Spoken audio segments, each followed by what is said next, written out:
আসসালামু আলাইকুম পঞ্চম শ্রেণীর শিক্ষার্থীবৃন্দ। আজকে আমরা গুণনীয়ক সম্পর্কে জানব।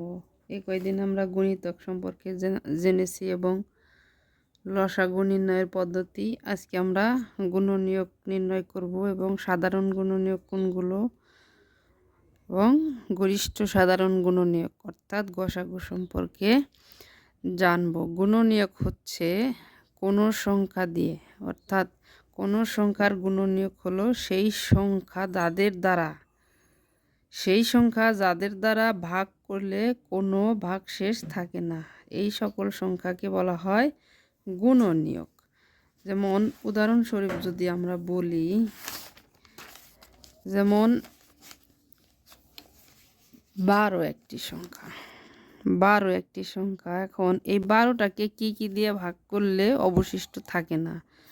12 যদি আমি 1 দিয়ে ভাগ করি অবশিষ্ট থাকে না, যদি আমি 2 দিয়ে ভাগ করি অবশিষ্ট থাকে না, 3 দিয়ে ভাগ করলে অবশিষ্ট থাকে না, 4 দিয়ে ভাগ করলে অবশিষ্ট থাকে না, 5 দিয়ে ভাগ করলে কিন্তু অবশিষ্ট থাকবে, 6 দিয়ে ভাগ করলে অবশিষ্ট থাকবে না, 7 দিয়ে ভাগ করা যাবে না, ভাগ করা যাবে অবশিষ্ট থাকবে, সেটা ভাগ করা অবশিষ্ট থাকলে চলবে না। আবার 8 দিয়ে ভাগ করলে অবশিষ্ট থাকবে, এটাও হবে না। 9 দিয়ে ভাগ করলে অবশিষ্ট থাকবে, এটাও চলবে না।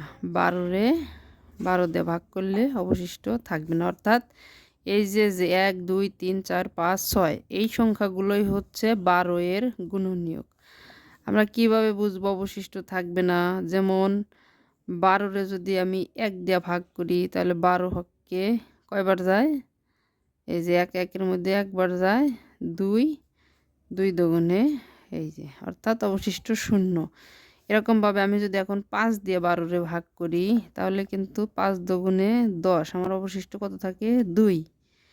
অর্থাৎ কোনো অবশিষ্ট থাকা যাবে না। সেই হিসাবে আমরা বলতে পারি যে গুণনীয়ক হলো ওই সংখ্যা যাদের দিয়ে ভাগ করলে আর কোনো ভাগশেষ অবশিষ্ট থাকে না, তাদেরকে বলা হয় গুণনীয়ক। এই যে কোনো সংখ্যার গুণনীয়ক হলো সেই সব সংখ্যা যাদের দ্বারা ওই সংখ্যাকে ভাগ করলে কোনো ভাগশেষ থাকে না। এটা আমাদের পরীক্ষার মধ্যে সংখ্যাটা অবশ্যই আসবে যে গুণনীয়ক কী।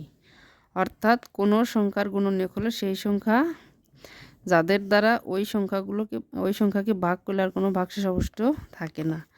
সেই হিসাবে আমরা বলতে পারি, যেমন আমাদের 8-এর গুণনীয়ক যদি আমরা নির্ণয় করি, 8কে কী দিয়ে ভাগ করা যায়? 1 দিয়ে ভাগ করা, 1 দিয়ে সব সংখ্যায় ভাগ করা যাবে, 2 দিয়ে ভাগ করা যায়, 4 দিয়ে ভাগ করা যায়, আর 8 দিয়ে ভাগ করা যায়।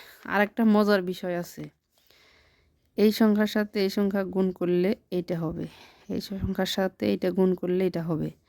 যদি মাঝখানে কোনো সংখ্যা বাদ যায় তাহলে কিন্তু আমরা বুঝতে পারবো আমার কোনো একটা গুণনীয়ক বাদ গেছে। এই যে তাহলে 3 4 12, 6 দুগুণে 12, 12কে 12।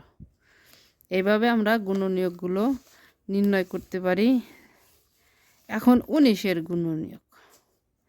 19-এর গুণনীয়ক 19টা কিন্তু 19 হচ্ছে এমনি একটা মৌলিক সংখ্যা, 1 এবং 19, তাছাড়া আর কোনো গুণনীয়ক নেই। মৌলিক সংখ্যার সঙ্গে আমরা জেনেছি যে 1 এবং ওই সংখ্যা ব্যতীত যে সংখ্যাগুলোর আর কোনো গুণনীয়ক নেই তাকে বলা হয় মৌলিক সংখ্যা। সেই হিসাবে 19-এর হচ্ছে একটাই গুণনীয়ক, সেটা কি?